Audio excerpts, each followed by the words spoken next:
예수님의 죽으시는 장면은 우리에게 너무도 익숙합니다. 우리가 신자가 되는 것은 이 예수님의 죽으심으로부터 시작을 하거든요. 예수님의 죽으심이 나를 위한 죽으심이다. 이걸 받아들이는 것으로부터 우리의 믿음은 시작됩니다. 그러니까 굉장히 그 장면이 우리에게는 익숙하기도 하고요. 또 소중하기도 하죠.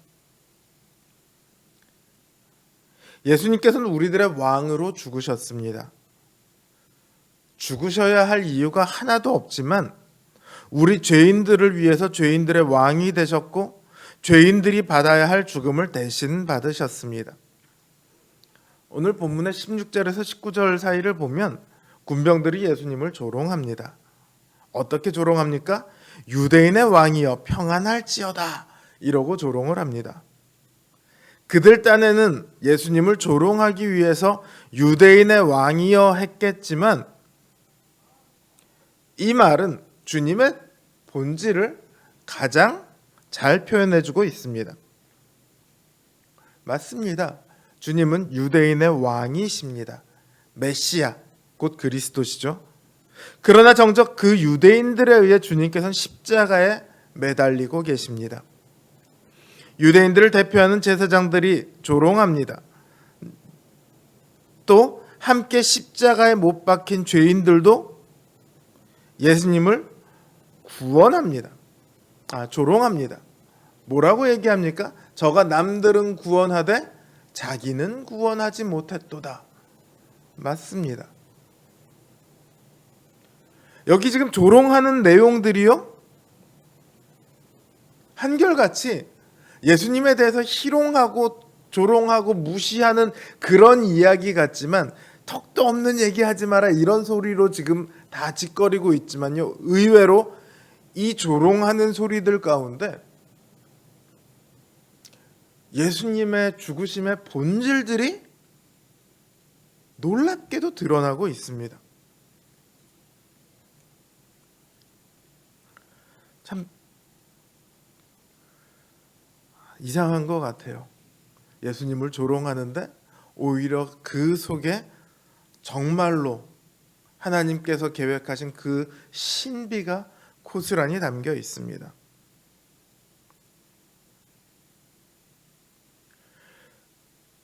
이들은 알지 못하고 조롱하기 위해 이야기하지만 이들의 말처럼 예수님은 유대인의 왕이시며 많은 사람들을 구원하기 위해 오신 분이십니다. 그런 분이 왜 지금 조롱을 당하고 계십니까?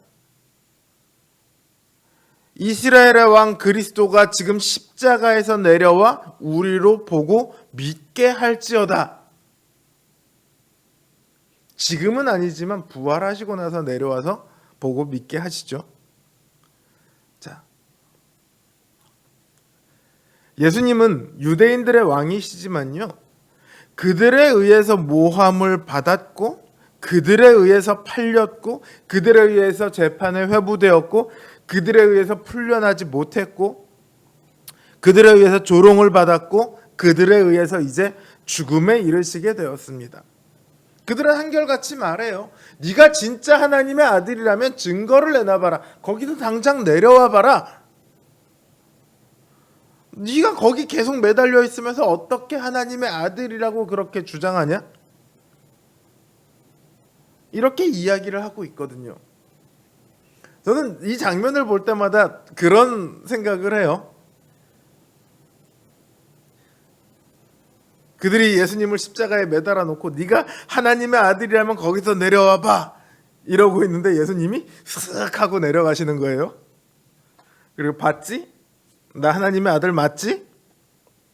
나 이제 다시 십자가로 올라간다. 조용히 하고 있어라. 뭐 이런 장면이 있으면 얼마나 통쾌할까? 뭐 이제 그런 생각을 가끔 해본 때가 있어요. 근데 주님은 그렇게 하지 않으세요. 능력이 없으신 게 아니라 능력이 있으심에도 그렇게 하지 않으십니다. 왜냐하면 주님은 그들의 손에 찔리셔야만 합니다. 죽으셔야만 해요. 그들에게 조롱당하셔야 합니다. 이 모든 것들이 이미 선지자들의 예언을 통해서 다 예언되어 있던 거예요. 주님은 왕이면서도 그 백성의 손에 조롱당하고 돌아가시도록 그렇게 예언이 되어 있습니다.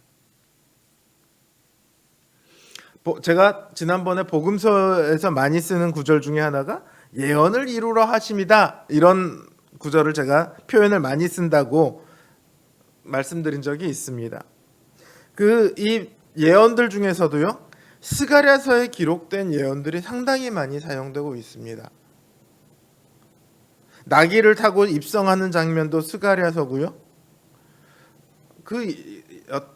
여러 곳에서 스가랴서의 장면들이 인용이 되고 있습니다. 스가랴서 13장 7절은 이렇게 말하고 있습니다. 만군의 여호와가 말하노라. 카라, 깨어서 내 목자, 내 짝된 자를 치라.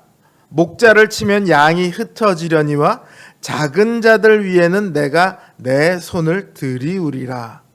이렇게 하나님께서 말씀하세요. 칼이 목자를 찌릅니다. 그런데 그 목자가 누구냐 하면 하나님의 짝된 자래요. 누가 있어서 감히 하나님의 짝이라는 이름을 얻을 수 있을까요? 하나님의 짝이면서 동시에 이스라엘의 목자, 이스라엘의 목자라는 말은 왕이거든요. 이스라엘의 왕인 그분이 누가 있을 수 있을까요? 오직 예수님뿐입니다. 예수님이 칼에 찔리셔야 해요. 누구의 칼에요? 그 바로 앞장 12장 10절을 보면 이렇게 기록하고 있습니다. 내가 다윗의 집과 예루살렘 거민에게 은총과 간구하는 심령을 부어주리니 그들이 그 찌른 바 그를 바라보고 그를 위하여 애통하기를. 이렇게 기록이 되어 있어요. 누가 찌른다고요? 예루살렘 거민들이 찌른다고요. 유대인들이 그 왕을, 자기들이 스스로 자기들의 왕을 찌를 거래요. 하나님께서 보내신 선한 목자를 찌를 거래요. 왜 그래야 합니까? 스가랴서 12장의 전체적인 내용을 보면요, 예루살렘의 회복에 대해서 다루고 있습니다. 예루살렘이 회복되고 이스라엘을 치던 자들이 멸망당할 것에 대한 내용이에요. 하나님의 짝된 목자이신 예수님께서 그 백성들의 손에 찔리셔야만 이스라엘의 회복이 시작되는 거예요. 이스라엘이 회복되기 위해서는 예수님께서 반드시 그 백성들의 손에 죽으셔야만 한다는 것이죠. 이게 바로 예수님께서 스스로 살아가실 능력이 있음에도 불구하고 그들의 손에 죽으시는 이유입니다. 예수님께서는 이처럼 능력이 없어서 죽으신 것이 아니라 유대인의 왕으로서 하나님의 계획을 완성시키시며 죽으셨습니다. 그들이 조롱하듯이 외쳤던 그 말처럼 예수님은 유대인의 왕이십니다. 그들을 구원하셨습니다. 자기 자신은 구원받지 못하고 결국 죽음에 이르지만 대신 그 죽음으로 그 백성들을 구원하셨습니다.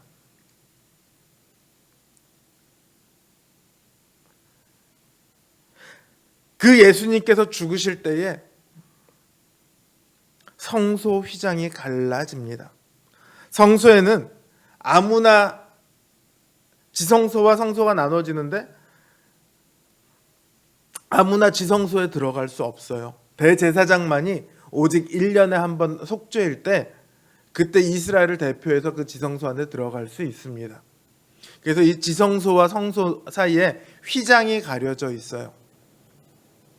그런데 이제 그 휘장이 갈라집니다. 히브리서 10장 20절은 이렇게 말합니다. 그러므로 형제들아, 우리가 예수의 피를 힘입어 성소에 들어갈 담력을 얻었나니. 이제는 예수 그리스도 안에 있는 사람은 어느 누구나 아무 때나 그 하나님의 거처인 지성소에 들어갈 수 있습니다. 하나님 앞에 나아갈 수 있습니다. 예수님께서 죽으심으로 하나님과 우리 사이의 담을 허물어 버리셨기 때문입니다. 예수님은 유대인의 왕이실 뿐만 아니라 우리들의 왕으로 죽으셨습니다. 오늘 우리에게 있는 이 평안, 우리의 위로, 우리의 소망들이 왕이신 예수 그리스도의 죽으심으로 말미암아 우리에게 주어졌습니다. 우리를 위해 우리의 왕으로 죽으신 그 예수 그리스도를 믿음으로 우리가 하나님의 처소에 거하기를 간절히 원합니다. 하나님 처소에서 거하는 한 날이 이 세상에서 모든 영광을 누리는 것보다 더 좋습니다. 그 영광을 누려본, 세상에서 왕으로서 영광을 누려봤던 그 다윗이 한 얘기예요.